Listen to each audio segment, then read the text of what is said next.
Olá, boa tarde a todas e a todos os participantes do 21º Congresso da SAB. Eu me chamo Gustavo Santos, sou estudante de Arqueologia pelo Programa de Pós-Graduação em Arqueologia e Patrimônio Cultural. Também sou advogado e venho desenvolvendo uma pesquisa que tem como título Arqueologia e Direito Territorial, um estudo no Quilombo Barro Preto, em Jequié, Bahia. Essa apresentação ela vai dar conta do simpósio temático, ela participa do simpósio temático Arqueologia Intermundos, porque eu exerço um cargo, uma função de ogã suspenso num terreiro de candomblé, que tem por nome o Ilê Axé Bairal Motorrondê, que fica no município de Camaçari, onde eu acompanho o surgimento dos espaços, dos assentamentos dos orixás dentro desse terreiro, onde a minha companheira é, é mãe de santo.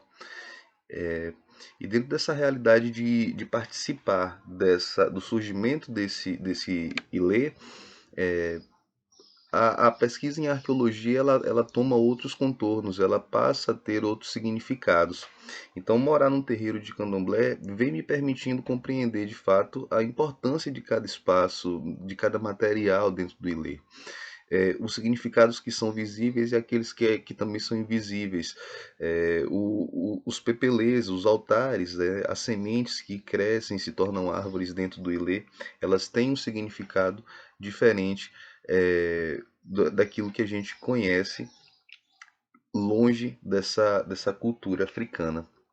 A árvore mais antiga desse terreiro é uma gameleira branca, né, que, segundo a tradição africana, é a morada do orixá Iroko. E Iroko é um orixá do candomblé queto, né? E na África está associada à árvore Milícia excelsa, que corresponde ao vodum louco no candomblé, Ioko, e no jeje, no Inquice, ao Inquice tempo, no candomblé banto. E essas longas raízes que perfazem tanto a parte da superfície, elas se espalham na superfície desse terreno, é uma árvore de tronco grosso, mas também as raízes elas são profundas e vão passando na parte da superfície de todo o terreno. E a construção desse ilê perpassa por essa domesticação desse terreiro, desse terreno, desse espaço. E ali aquela assimetria presente naquelas raízes me remeteu a uma semelhança ao rizoma que foi tratado por Deleuze e que o antropólogo José Carlos dos Anjos, em 2008, utilizou para refletir sobre a religiosidade brasileira. Eu venho de uma origem que teve uma cultura familiar católica e descubro que sou filho de Ogum e sou um Ogã suspenso num terreiro de Obaluaê tem pouco mais de 7 anos. E essa imagem do emaranhado dessas raízes da gameleira branca, de fato, ele perfaz um desenho teórico-metodológico que busco desenvolver no estudo da minha pesquisa. E especialmente porque o tempo ele vai se constituir como um elemento essencial para a compreensão do Quilombo Barro Preto.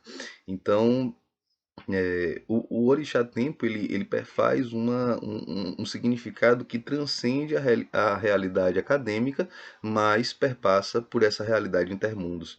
Então, o tempo, né, na compreensão do quilombo, seja no passado de longa duração, né, que vai remeter ao surgimento do primeiro assentamento que ainda era chamado de Fazenda Borda da Mata, né, lá em meados do século XVIII, até a emancipação do povoado, o crescimento das feiras, a alta circulação de comerciantes, de produtos, de produtores, até a construção da estação Jequié da Estrada de Ferro de Nazaré, no início do século XX, que interligava o Recôncavo com a Boca do Sertão, como o Jequié era conhecida. E esse passado, né, ele essa linha temporal, essas camadas de tempo, esses segmentos temporais, ele perpassa até o passado recente, que me apresenta os pensadores, as pensadoras que vieram antes de mim. e a partir do conhecimento dessas pessoas, conhecer as etnografias que elas desenvolveram ali dentro, né? Conhecer as filhas e os filhos, as netas e os netos dos primeiros moradores daquele espaço lá do Barro Preto.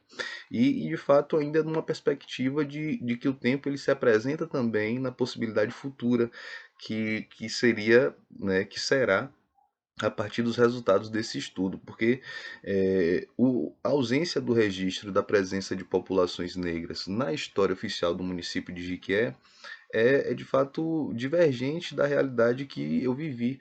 Eu sou nascido e criado no município de Jiquié, e saber que no ano de 2007 o processo de reivindicação e titulação da comunidade Barro Preto como quilombola, né, uma comunidade quilombola, me revela que o silêncio das populações negras na história local é algo muito complexo, é algo muito problemático e deve ser refletido.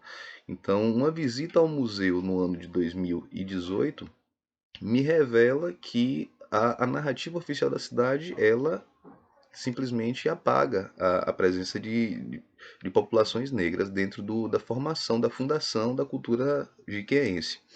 Então, os caminhos da minha pesquisa acabam me levando à produção de um aparato teórico-metodológico também jurídico, porque eu não tenho como me afastar dessa realidade, dessa visão jurídica, que é a visão que eu me formo. Entretanto, para buscar uma solução para esse problema que eu identifico dentro da realidade jiquense, não seria possível através do direito.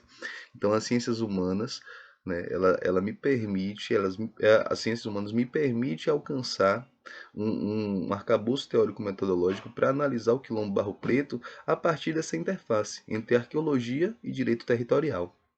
Assim, esse campo ele vai se concentrar numa escavação de dados junto da biblioteca municipal, os arquivos pessoais de moradores, a própria entrevista com interlocutores que foram selecionados a partir de indicações e de nomes que me conduziram a outros interlocutores, e acabou dando início a uma rede de conexões pessoais e extensões por todo o território quilombola. Os diálogos com esses interlocutores quase sempre é uma busca por acessar os dados pessoais, né, referente à habitação do bairro, a memória festiva, os lugares culturais, as organizações, os dados étnico-raciais, as relações de identidade com o quilombo, a história, né, com a história da cidade, de que maneira que eles percebem isso. Então, as entrevistas, elas sempre têm um interesse principal de reunir conteúdo para a confecção de um guia de visitação.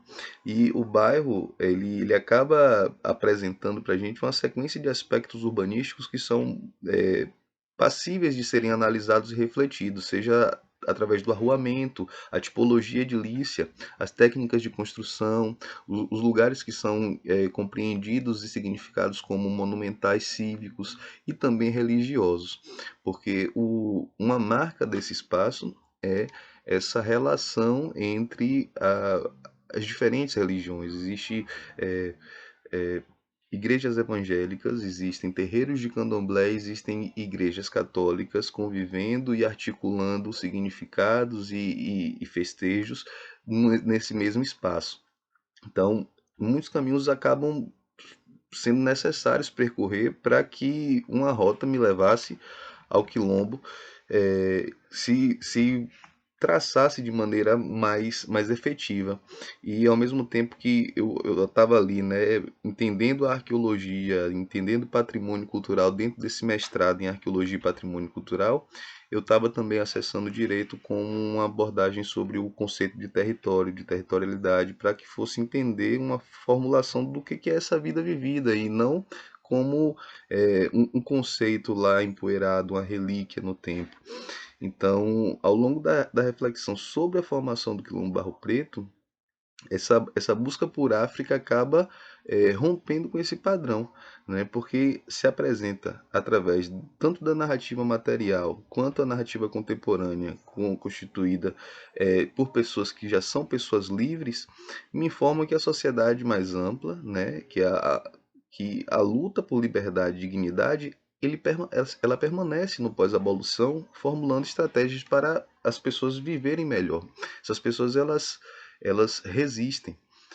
E assim é uma busca por chamar atenção para a contribuição arqueológica na construção de narrativas alternativas frente a essa propositura de uma história única. Né? E assim, essa pesquisa ela indica que essa contribuição ela vai alcançar tantas populações quilombolas assentadas em áreas urbanas, assim como o Barro Preto, né? A comunidade quilombola Barro Preto, e mesmo assim possuindo também como um marco fundador, lá no século XX, essa presença negra de Jiqué antecede a formação do quilombo.